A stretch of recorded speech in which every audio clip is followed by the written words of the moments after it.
MS યુનિવર્સિટીની arts ફેકલ્ટીમાં ભવ્ય તિરંગા યાત્રાનું આયોજન કરવામાં આવ્યું હતું। આર્ટ્સ ફેકલ્ટીના પ્રેમાનંદ હોલથી તિરંગા યાત્રાનો પ્રારંભ થયો હતો।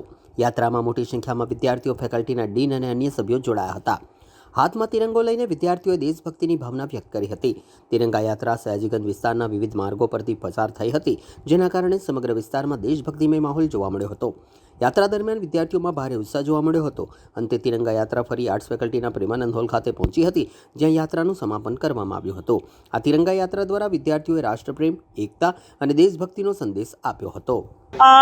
ये फैकल्टी ऑफ आर्ट्स के स्टूडेंट और प्राध्यापक हैं और हम लोगों ने प्रेमानंद हॉल से पूरी तिरंगा यात्रा निकाली है और अभी पूरे कैंपस के माध्यम से हम लोगों ने कॉमर्स में से जाके वापस प्रेमानंद हॉल तक जाएंगे और फिर नवलखी ग्राउंड जाएंगे। आज के युवा भारत की शक्ति को पहचाने, भारत के लिए हमेशा हरदम आगे रहें और भारत की युवाओं की शक्ति जो एक है वो पूरी दुनिया में अलग है, उसका एक प्रदर्शन है।